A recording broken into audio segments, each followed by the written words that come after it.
Menertawakan dunia persilatan. Xiao Jianghu. Audiobook, novel silat. Cerita, Jin Yong. Jilid 149.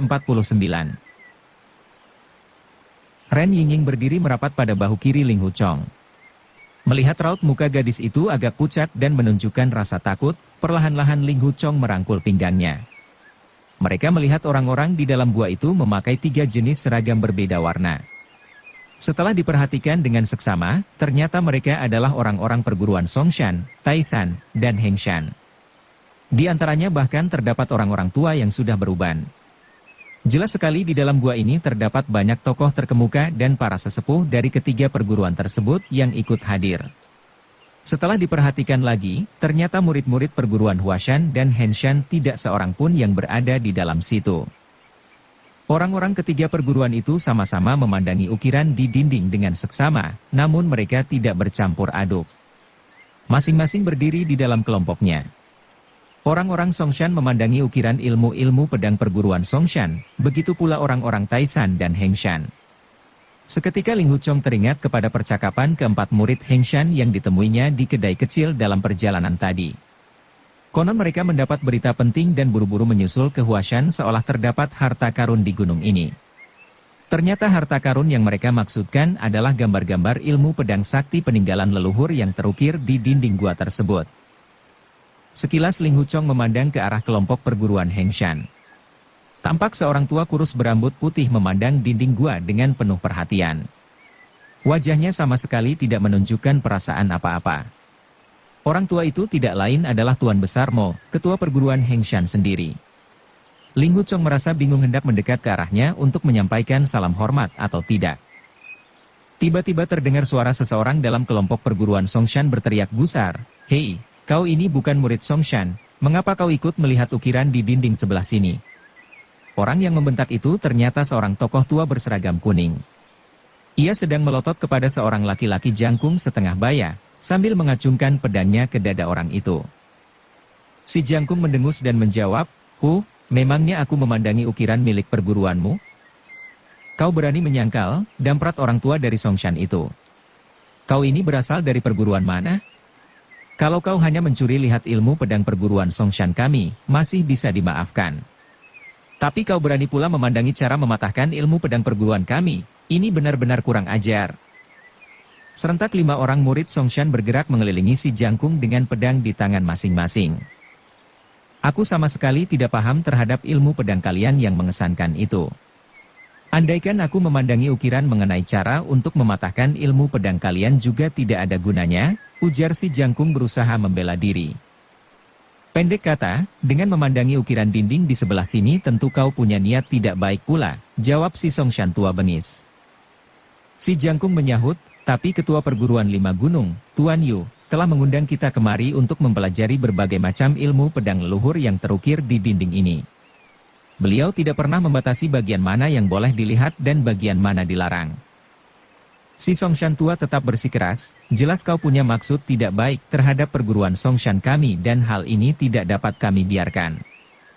Serikat pedang 5 gunung telah dilebur menjadi satu. Yang ada kini hanyalah perguruan 5 gunung, mana ada perguruan Songshan segala, sahut si jangkung dengan angkuh. Bila serikat pedang 5 gunung tidak dilebur menjadi satu, mana mungkin Tuan Yu mengizinkan kita semua ini masuk ke dalam gua rahasia di puncak Huashan sini, apalagi untuk mendalami ilmu pedang leluhur ini. Si Songshan tua tidak bisa menjawab. Tiba-tiba salah seorang rekannya mendorong keras pundak belakang si jangkung sambil membentak, mulutmu memang pintar bicara, ya. Si jangkung serentak membalik sehingga pergelangan murid Songshan itu tertangkap olehnya, lantas ditarik pula. Seketika murid Songshan itu pun terbanting jatuh. Pada saat itulah terdengar pula suara teriakan di tengah-tengah kelompok perguruan Taishan, "Siapa kau? Beraninya kau memakai seragam perguruan Taishan kami dan menyusupkan diri di sini untuk mencuri lihat? Beraninya kau mengamati ukiran ilmu pedang perguruan Taishan di dinding ini?" Menyusul kemudian terlihat seorang muda berseragam Taishan berlari keluar meninggalkan kalangan. Namun, ia segera dihadang oleh seorang murid Taishan lainnya yang juga membentak, "Berhenti! Siapa kau? Beraninya kau mengacau di sini?" Pemuda itu tidak menjawab, tapi pedangnya lantas menusuk sambil tubuh menerjang ke depan. Tapi si penghadang mengelak sambil tangannya mencolok kedua mata lawan. Terpaksa si anak muda melompat mundur. Namun si penghadang terus saja memburu maju. Kembali tangannya menjulur ke depan untuk menyerang kedua mata pemuda itu. Lantaran diserang dari jarak dekat, pedang si pemuda sukar digunakan untuk menangkis. Terpaksa ia kembali melompat mundur. Segera si penghadang menyapu dengan sebelah kakinya. Untung pemuda itu sempat meloncat ke atas, tapi tetap saja dadanya terkena pukulan. Seketika ia pun jatuh terguling dan muntah darah. Dari belakang dua orang murid Taishan memburu maju dan membekuknya.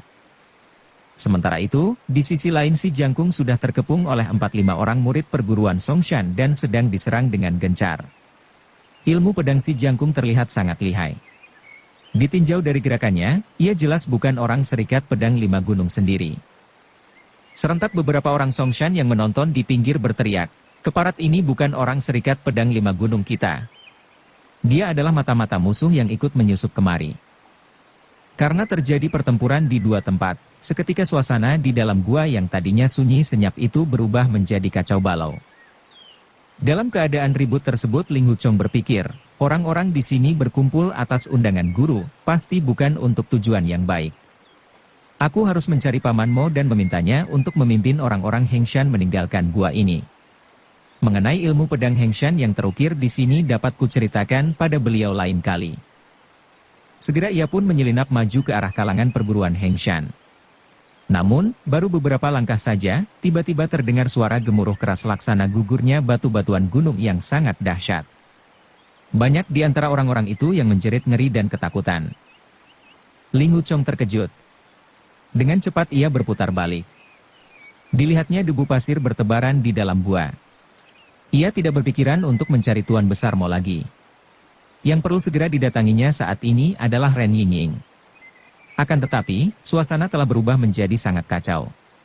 Orang-orang berlari serabutan, senjata menyambar tak kenal arah, dan yang terlihat hanya debu pasir belaka. Ling Huchong benar-benar tidak tahu di mana Ren Yingying saat itu berada. Sekuat tenaga Ling Huchong berdesak-desakan di tengah banyak orang. Beberapa kali ia harus berkelit untuk menghindari serangan senjata yang datang entah dari mana. Begitu sampai di mulut gua, ia malah mengeluh. Tampak sepotong batu yang sangat besar telah menutup mulut gua itu dengan sangat rapat. Entah berapa ton berat batu besar tersebut. Dengan kata lain, pintu gua itu kini telah buntu tersumbat oleh batu. Dalam keadaan gugup Ling Huchong tidak melihat suatu lubang pun untuk dijadikan jalan keluar. "Yingying! Yingying! Di mana kau?" serunya kemudian. Sayup-sayup terdengar Ren Yingying menjawab satu kali di kejauhan. Sepertinya gadis itu juga ikut terkurung di dalam gua. Namun, di tengah keramaian 200 orang sungguh sulit menentukan dengan pasti di mana si Nona berada. Diam-diam Ling Huchong merasa heran, aneh, kenapa Yingying ikut terkurung di dalam gua? Bukankah tadi ia menunggu di lorong dekat mulut gua? Sejenak kemudian ia pun paham dan berpikir, aku tahu. Begitu batu besar ini jatuh, Yingying tidak pergi begitu saja. Tapi dia memilih masuk ke dalam gua untuk ikut terkurung bersamaku. Aku kesini untuk mencarinya, tapi dia malah menerjang ke sana untuk mencariku. Berpikir demikian Ling Huchong pun segera berputar balik ke dalam gua lebar. Pada mulanya keadaan di dalam gua terang benderang oleh cahaya berpuluh-puluh obor. Namun, dalam keadaan kacau balau tersebut, tanpa sadar ada di antara mereka yang melemparkan obor di tangan untuk mencari selamat. Ditambah lagi debu dan pasir memenuhi gua tersebut, sehingga pemandangan menjadi remang-remang seperti berkabut tebal. Mulut gua telah tersumbat. Kita terkurung di sini, demikian orang-orang itu berteriak ketakutan. Ini pasti tipu muslihat si keparat Yubukun, teriak seorang lainnya dengan murka. Benar, sahut seorang lagi dengan mengertakkan gigi. Bangsat itu memancing kita ke sini untuk melihat ilmu pedang sialan. Beberapa puluh orang lantas beramai-ramai mendorong batu raksasa itu. Akan tetapi, batu ini laksana sebuah bukit, sedikit pun tidak bergerak meski orang-orang itu mendorong sepenuh tenaga. Lekas keluar melalui terowongan di belakang sana, teriak seseorang kemudian. Sebelumnya memang sudah ada beberapa orang yang berpikir demikian. Mereka menemukan terowongan sempit yang dulu digali seorang gembong aliran sesat menggunakan kapak. Gua rahasia ini memang pernah digunakan untuk mengurung 10 tetua sekte iblis pada zaman tersebut. Setelah satu persatu orang-orang itu mati, akhirnya tinggal seorang saja yang mencoba menggali jalan keluar menggunakan kapak. Namun, belum sampai mendapatkan hasil, ia akhirnya tewas pula karena kehabisan tenaga. Lebih dari 20 orang sudah berbondong-bondong mendahului lari ke arah ujung terowongan sempit bawah tanah tersebut dan berdesak-desakan di sana. Padahal terowongan itu hanya cukup dilewati satu orang saja. Kini puluhan orang berebut untuk melewatinya lebih dulu, tentu saja hal ini sangat tidak mungkin. Karena keributan ini, kembali belasan obor menjadi padam pula. Di tengah keributan itu ada dua orang laki-laki kekar mendesak maju sekuatnya dengan menyisihkan orang-orang lainnya. Mereka terus saja menyusup maju ke mulut terowongan. Tapi mulut terowongan itu sangat sempit. Karena kedua orang itu juga saling berebut lebih dulu, akhirnya kepala masing-masing malah terbentur dinding. Tidak seorang pun yang akhirnya mampu memasuki lubang lorong tersebut. Tiba-tiba laki-laki kekar di sebelah kanan mengayunkan tangannya. Seketika laki-laki sebelah kiri menjerit ngeri. Pada dadanya telah tertancap sebilah belati. Menyusul kemudian laki-laki sebelah kanan itu mendorongnya minggir. Dengan cepat ia sendiri lantas menerobos masuk ke dalam lorong disusul oleh yang lainnya secara dorong-mendorong dan tarik-menarik. Masing-masing berebut menyelamatkan diri lebih dulu. Sementara itu, Ling Huchong sangat cemas dan khawatir karena tidak dapat menemukan Ren Yingying. Ia berpikir, zaman dulu ke-10 tetua sekte iblis itu memiliki ilmu silat setinggi langit. Namun ternyata mereka juga terjebak dan terkubur di dalam gua ini. Jangan-jangan nasib buruk demikian juga akan menimpa diriku dan Yingying. Bila muslihat ini memang sengaja diatur oleh guru, maka bisa jadi sangat berbahaya, karena aku tahu betapa tinggi kepandaian guru. Dilihatnya orang-orang itu semakin berdesakan di mulut terowongan. Karena terlalu gelisah tiba-tiba timbul pikiran jahat dalam benak Ling Huchong, orang-orang ini hanya menghalang-halangi saja. Mereka harus dibunuh semua agar aku dan Yingying dapat lolos dengan selamat. Segera ia bermaksud mengayunkan pedang untuk membunuh orang yang paling dekat di sebelahnya.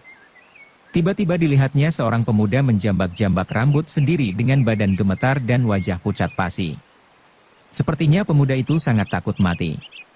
Seketika timbul rasa kasihan dalam hati Ling Huchong. Ia merenung, aku dan dia bernasib sama. Kami sama-sama terjebak oleh perangkap musuh. Seharusnya aku bahu-membahu bersama mereka untuk mencari jalan keluar. Mana boleh aku membunuh orang lain untuk mencari selamat sendiri? Karena itu pedangnya pun lantas ditarik kembali dan dipegang melintang di depan dada. Tak lama kemudian terdengar orang-orang itu berteriak, "Ayo, lekas masuk ke sana, lekas!" "Hei, kenapa diam saja? Lekas merangkak ke depan!" Beberapa orang yang tidak sabar lantas memaki, "Keparat, kenapa diam saja? Apa kau sudah mampus di situ? Tarik saja! Tarik saja kembali!" Ternyata laki-laki kekar tadi belum juga menerobos masuk lubang lorong sejak tadi. Kedua kakinya masih tertinggal di belakang. Sepertinya ia juga menghadapi jalan buntu di depan sana, hanya saja tidak mau mundur kembali. Dua orang yang berteriak-teriak tadi benar-benar tidak sabar lagi. Mereka masing-masing menarik sebelah kaki laki-laki kekar itu sekuat tenaga. Sejenak kemudian belasan orang menjerit kaget. Yang ditarik kembali itu ternyata sesosok tubuh yang sudah tidak berkepala lagi. Potongan leher laki-laki kekar itu masih menyemburkan darah segar. Rupanya seseorang telah menunggu di dalam terowongan dan memenggal kepala laki-laki bertubuh kekar itu. Pada saat itulah Ling Huchong melihat seseorang duduk di sudut gua. Di bawah cahaya obor yang remang-remang samar-samar orang itu seperti Ren Yingying. Karena senangnya ia pun berlari ke sana, namun baru beberapa langkah lantas bertumbukan dengan desakan banyak orang. Sekuat tenaga Ling Huchong mendorong ke depan. Namun, keadaan orang-orang itu sudah sangat panik dan kacau. Mereka sudah kehilangan akal sehat. Bagaikan orang kalap mereka menerjang kian kemari tak menentu. Ada yang memutar senjatanya secara serabutan, ada yang berteriak-teriak seperti orang gila, ada yang merangkul orang lain tanpa mau melepaskan, ada pula yang merangkak-rangkak di tanah sambil mengerang-erang. Baru saja Ling Huchong maju 2-3 langkah kedua kakinya lantas dirangkul orang. Ia menepuk keras satu kali pada kepala orang itu sampai menjerit kesakitan.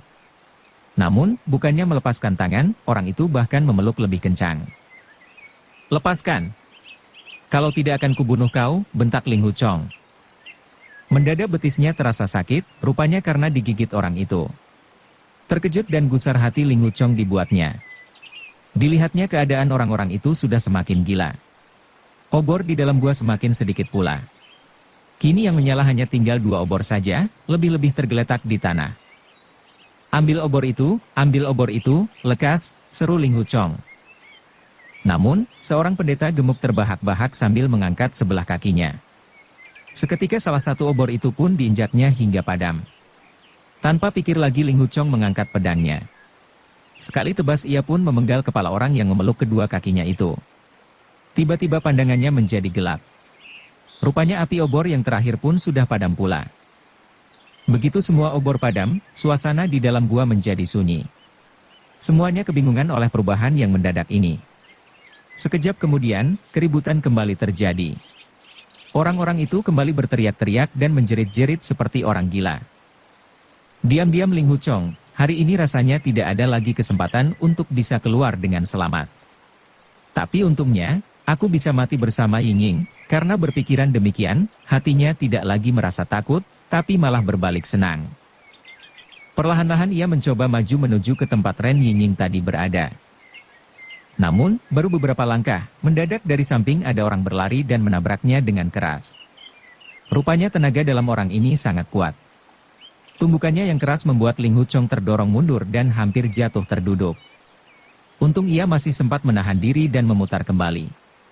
Segera ia pun menyelinap lagi ke arah Ren Ying duduk tadi. Apa yang terdengar olehnya hanya suara jerit tangis dan bentakan melulu disertai benturan berpuluh-puluh senjata. Dalam keadaan gelap gulita, semua orang menjadi bingung dan gelisah. Hampir semuanya sudah setengah gila ingin mencari selamat sendiri-sendiri.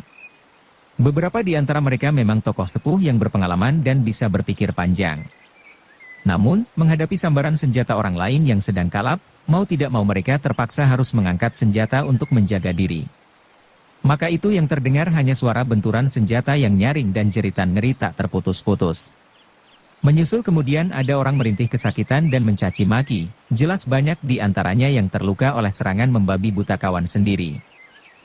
Meskipun ilmu pedang Ling Huchong sangat tinggi juga tidak berdaya menghadapi keadaan seperti itu.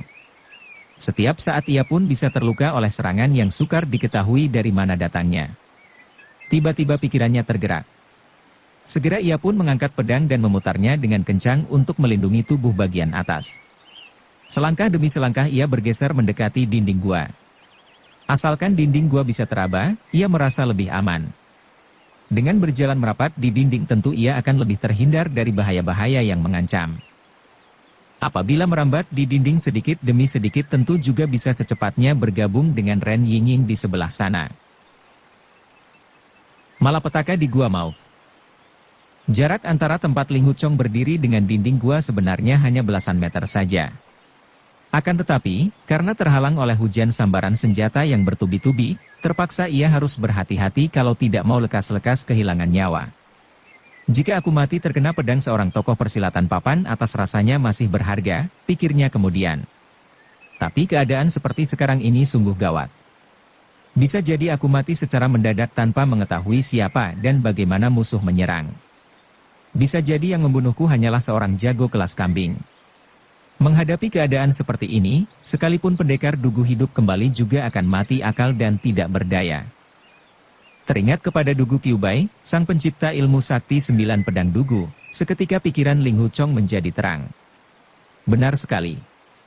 Keadaan saat ini sangat genting, dan hanya tersisa 2 pilihan saja, aku terbunuh secara tidak jelas atau aku yang membunuh orang lain secara membabi buta. Semakin banyak orang yang kubunuh, akan semakin berkurang pula bahaya yang mengancam. Segera ia pun memutar pedangnya dengan cepat. Yang ia mainkan adalah jurus mematahkan senjata rahasia, bagian dari ilmu 9 pedang dugu. Berturut-turut ia menebas ke kanan, kiri, depan, dan belakang. Gerakan jurus mematahkan senjata rahasia ini sedemikian cepat dan rapat.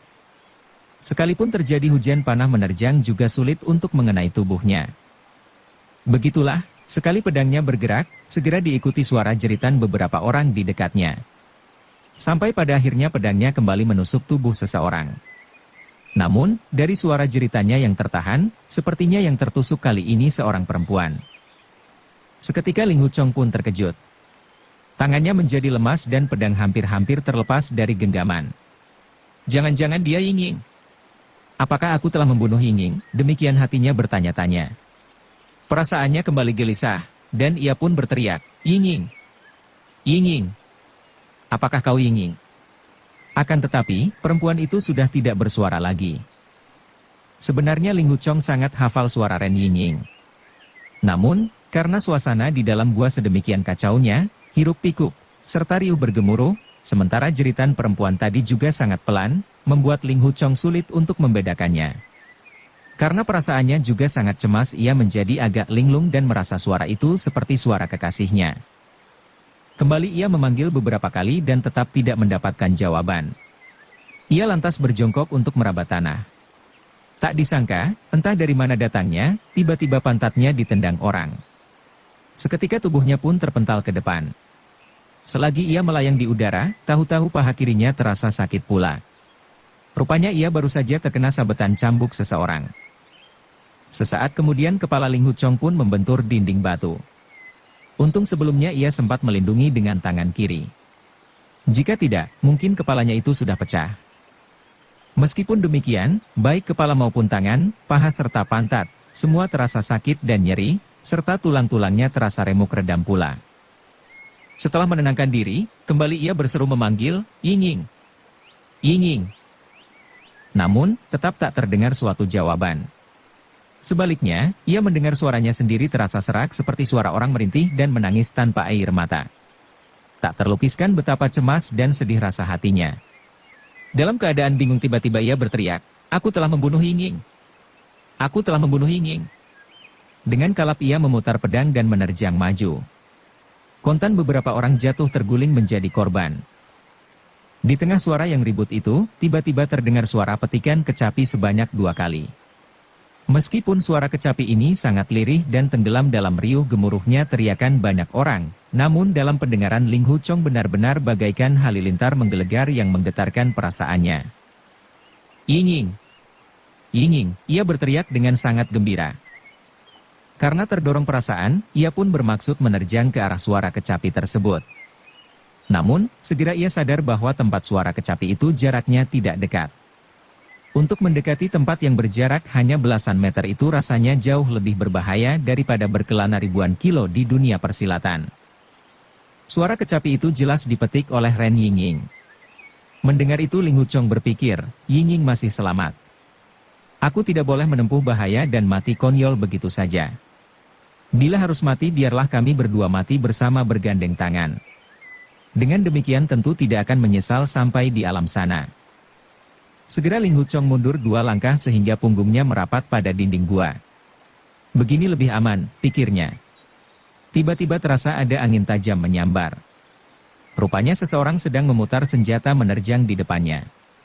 Tanpa pikir Ling Huchong langsung menusuk ke depan. Namun, baru saja pedangnya bergerak, ia merasa tindakannya ini tidak benar. Intisari ilmu 9 pedang dugu adalah bagaimana mengincar titik kelemahan ilmu silat lawan. Namun, dalam keadaan gelap gulita seperti ini, jangankan gerak serangannya, wajah musuh saja tidak dapat ia lihat. Karena sulit melihat gerakan lawan maka titik kelemahannya pun sulit pula untuk diketahui. Dengan demikian, dalam keadaan seperti ini ilmu 9 pedang dugu menjadi tidak berguna sama sekali. Untungnya, Ling Huchong dengan cepat dapat menguasai keadaan. Begitu pedangnya bergerak segera ia mengelak pula ke samping.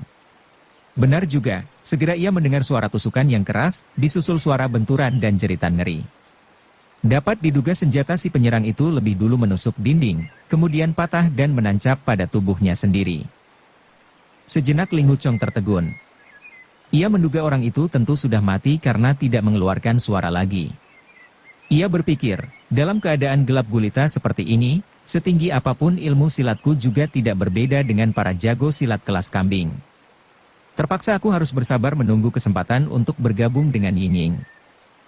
Sementara itu, suara sambaran senjata dan teriakan-teriakan sudah mulai banyak berkurang. Tentunya dalam waktu singkat ini telah jatuh sejumlah korban yang tidak sedikit. Ia kembali memutar pedang di depan untuk menjaga diri kalau-kalau mendadak diserang orang secara serabutan. Suara kecapi kembali terdengar kemudian lenyap pula tanpa irama. Kembali Ling Huchong merasa khawatir. Jangan-jangan Yinging terluka atau mungkin pemetik kecapi itu bukan dia. Tapi kalau bukan dia, memangnya siapa lagi yang datang ke tempat ini dengan membawa kecapi? Selang agak lama kemudian suara teriakan dan bentakan mulai mereda.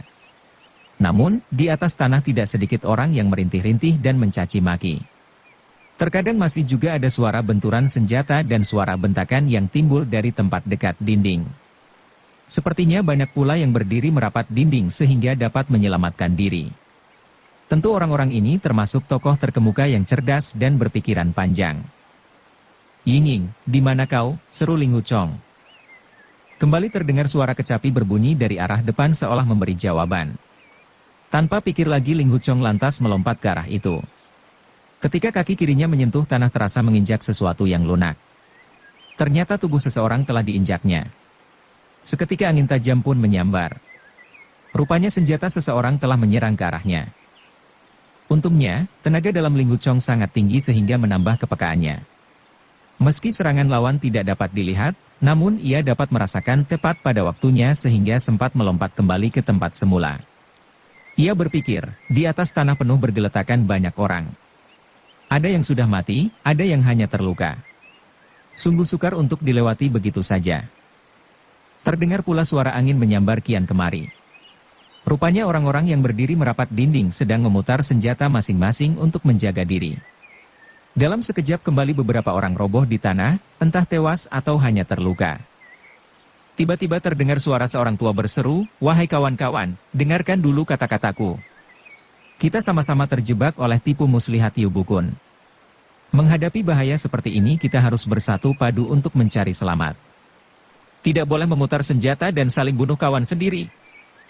Serentak beberapa orang menanggapi, "Benar. Benar." Dari suara-suara itu Ling Huchong dapat memperkirakan ada 6-70 orang yang berdiri merapat di dinding gua. Rupanya mereka sudah bisa berpikir dengan tenang sehingga tidak menyerang lagi secara serabutan. Orang tua tadi lantas berkata, "Aku adalah Yu Zongzi dari perguruan Taishan. Nah, sekarang tolong kawan-kawan sekalian kembali menyimpan senjata masing-masing. Kita sama-sama berada dalam kegelapan. Apabila di antara kita bertabrakan, tolong jangan sampai saling menyerang. Apakah kawan-kawan dapat mengabulkan permintaanku ini?" Serentak banyak orang menjawab, "Tentu saja bisa. Memang demikian seharusnya." Setelah itu tak terdengar lagi suara bergeraknya senjata. Menyusul kemudian terdengar suara puluhan senjata kembali disarungkan. Kini keadaan menjadi sunyi senyap. Sekarang hendaknya kawan-kawan bersumpah bahwa kita tidak akan saling mencelakai di dalam gua ini. Barang siapa yang melanggar sumpah tentu akan mati tak terkubur di sini, seru Yu Zongzi memecah keheningan. Sebagai pelopor, maka aku, Yu Zongzi dari perguruan Taishan mendahului bersumpah demikian. Segera orang-orang yang lain pun ikut bersumpah pula. Mereka berpikir, pendeta Yu Zongzi ini termasuk angkatan tua yang berpengalaman. Tindakannya sungguh tepat.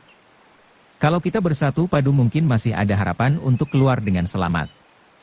Kalau tidak, tentu semuanya akan mati konyol di sini. Bagus sekali. Terima kasih, kawan-kawan semua. Sekarang silakan memberitahukan nama kalian masing-masing, kata Yu Zongzi kemudian. Seketika terdengar suara teriakan menanggapi, "Aku dari perguruan Hengshan, namaku. Aku dari perguruan Songshan, namaku. Aku dari perguruan Taishan, namaku." Begitulah, masing-masing lantas saling menyebut asal perguruan dan nama masing-masing. Ternyata orang-orang yang tersisa ini memang benar-benar para tokoh terkemuka dari ketiga perguruan besar tersebut. Namun demikian, Ling Huchong tidak mendengar suara Tuan Besar Mo sama sekali. Setelah semua orang memperkenalkan diri, akhirnya tiba giliran Ling Huchong untuk berseru pula, "Aku dari perguruan Henshan, namaku Ling Huchong." "Hah, ternyata ketua perguruan Henshan ada di sini. Pendekar Linghu ada di sini. Bagus sekali, seru para pendekar itu dengan nada gembira. Dalam kegelapan Ling Huchong hanya menyeringai. Ia berpikir, apanya yang bagus? Aku sendiri juga tidak becus dan ikut konyol di sini.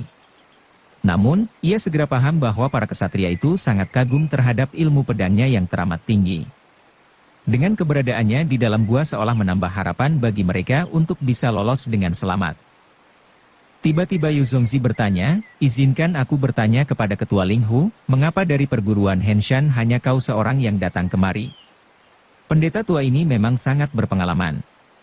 Ia merasa sangsi jangan-jangan Linghu Chong menyembunyikan sesuatu dan bermaksud merugikan mereka semua, mengingat dirinya adalah murid pertama Yu Bukun. Mau tidak mau hal ini memang menimbulkan kecurigaan karena dari 200 orang yang terkurung di dalam gua tersebut tidak seorang pun yang berasal dari perguruan Huashan ataupun Henshan. Sementara itu, Linghu Chong jelas memiliki hubungan dengan kedua perguruan tersebut. Maka, Linghu Chong pun menjawab, aku sedang mencari seorang teman, dia adalah Ying. Sampai di sini ia segera teringat bahwa Ren Yingying adalah putri tunggal Ren Woxing, ketua sekte iblis yang selama ini dimusuhi oleh golongan yang menamakan dirinya aliran lurus, terutama Serikat Pedang Lima Gunung. Maka, ia merasa lebih baik menghentikan pembicaraan supaya tidak menimbulkan masalah yang lebih rumit lagi. Sementara itu, Yu Zongzi terdengar membicarakan hal lain. Apakah kawan-kawan ada yang masih memegang obor dan pemantik api? Tolong segera dinyalakan. Betul juga, sorak banyak orang dengan gembira. Hei, mengapa kita menjadi pikun dan tidak memikirkan hal ini sejak tadi? Ayo, lekas kita nyalakan obor. Dalam keadaan kacau seperti tadi yang terpikir oleh mereka hanyalah bagaimana bisa segera menyelamatkan diri. Tidak seorang pun yang berkesempatan menyalakan obor, karena begitu lengah sedikit saja tentu akan segera terbunuh oleh orang di dekatnya. Sejenak kemudian terdengar suara pemantik api beberapa kali, dan setelah itu beberapa titik cahaya kembali bermunculan. Rupanya orang-orang itu telah menyalakan beberapa obor. Sorak gembira pun terdengar seketika. Sekilas pandang Linghu Chong melihat pada dinding gua itu penuh berdiri banyak orang. Semuanya dalam keadaan berlumur darah. Sebagian tampak masih menghunus senjata. Rupanya orang-orang ini lebih suka berhati-hati daripada mengambil risiko dibunuh orang. Meskipun mereka semua telah bersumpah, tapi tiada salahnya menjaga diri terhadap segala kemungkinan. Linghu Chong kemudian melangkah ke dinding di depannya dengan maksud untuk mencari Ren Yingying. Pada saat itulah tiba-tiba terdengar suara seseorang membentak, sekarang saatnya. Sekejap kemudian dari dalam terowongan sempit muncul beberapa orang bersenjata dan langsung membunuh beberapa orang di depan mereka. Rupanya orang-orang inilah yang tadi telah memenggal kepala laki-laki bertubuh kekar yang berusaha menerobos ke dalam terowongan sempit tersebut. Hei, siapa kalian? Teriak para pendekar sambil melolos senjata untuk melawan. Hanya beberapa jurus saja keadaan kembali gelap gulita. Obor yang menyala tadi telah padam satu persatu. Entah disebabkan oleh sambaran angin para penyerang itu atau terkena debu yang berhamburan. Secepat kilat Linghu Chong melompat dan melayang ke dinding di depannya. Terasa dari sebelah kanan ada senjata yang menyerang tiba. Dalam kegelapan itu ia sukar untuk menangkis, sehingga terpaksa harus mendekam ke bawah. Sesaat kemudian terdengar suara pedang membentur dinding. Linghu Chong berpikir orang itu belum tentu hendak menyerangnya dengan sungguh-sungguh. Mungkin karena dirinya tiba-tiba melompat maka orang itu pun mengayunkan senjata untuk berjaga-jaga. Maka, untuk beberapa saat ia pun mendekam ke bawah tanpa bergerak. Setelah mengayunkan senjata beberapa kali dan tidak mengenai sasaran, orang itu akhirnya berhenti. Tiba-tiba terdengar suara seseorang berteriak memberi aba-aba, bunuh semua kawanan anjing ini. Jangan ada yang dibiarkan hidup seorang pun. Baik, jawab belasan lainnya menanggapi. Menyusul kemudian terdengar beberapa orang berteriak, hei, itu suara Zuo Leng Chan. Benar, itu suara Zuo Leng Chan. Lalu beberapa orang lainnya berteriak pula, Guru. Guru, muridmu ada di sini. Linghu Chong sendiri juga mengenali suara orang yang baru saja memerintahkan pembantaian tadi memang suara Zuo Leng Chan, ketua perguruan Songshan yang sudah buta kedua matanya. Ia pun berpikir, mengapa Zuo Leng Chan ada di sini? Apakah perangkap ini sengaja dipersiapkan olehnya? Ah, ternyata ini semua bukan perbuatan guru. Meskipun beberapa kali Yu Bukun bermaksud jahat, namun kedudukannya sebagai guru sekaligus orang tua angkat begitu mendalam di hati Linghu Chong. Sedikit pun pemuda itu tidak pernah melupakan hubungan baik ini. Maka, begitu terpikir olehnya bahwa tipu muslihat ini bukan diatur oleh Yu Bukun, tanpa terasa Linghu Chong pun merasa senang dan terhibur. Ia merasa ratusan kali lebih menyenangkan jika mati di tangan Zuo Leng Chan daripada di tangan guru sendiri. Terdengar Zuo Lengchan menjawab dengan suara dingin, "HM, kalian masih punya muka untuk memanggil guru kepadaku?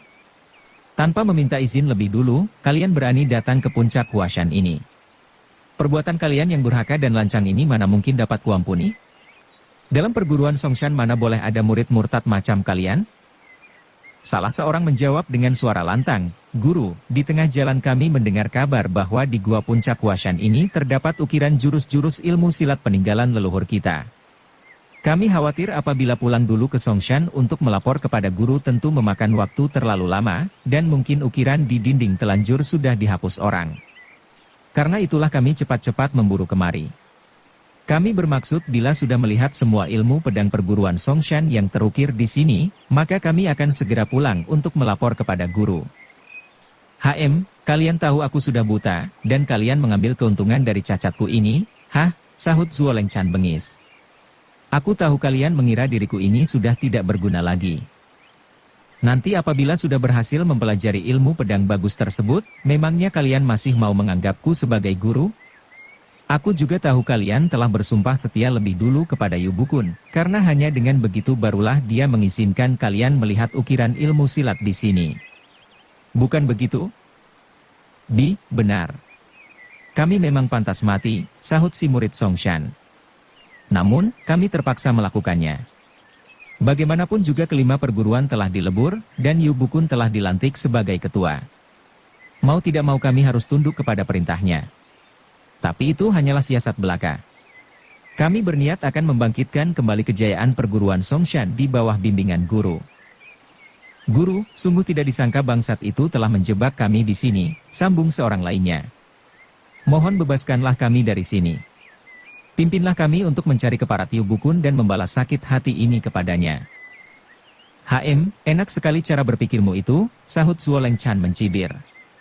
Setelah diam sejenak, tiba-tiba ia berkata, "Ling Huchong, ternyata kau juga datang. Memangnya apa yang kau kerjakan di sini?" Ling Huchong menjawab, "Aku pernah tinggal di sini. Mau datang ke sini atau tidak adalah urusanku, peduli apa denganmu? Kau sendiri sedang apa di sini?" Gerutu Ren Yingying. Kematian sudah di depan mata, tapi kau masih berlagak di depan angkatan tua," ujar Zuo Lengchan sambil tertawa dingin. "Kau memakai tipu muslihat keji dan mencelakai para kesatria di dunia persilatan," balas Ling Huchong. "Dosamu terlalu banyak. Setiap orang berhak membinasakanmu. Tapi kau masih berani mengaku angkatan tua segala. Hah?" "Pingsi," kata Zuo Lengchan tiba-tiba. "Cepat bunuh dia." "Baik," jawab seseorang dalam kegelapan. Suara ini jelas suara Lin Pingsi. Bersambung ke jilid 150. Dukung kami dengan subscribe, follow, like, komen dan share. Terima kasih.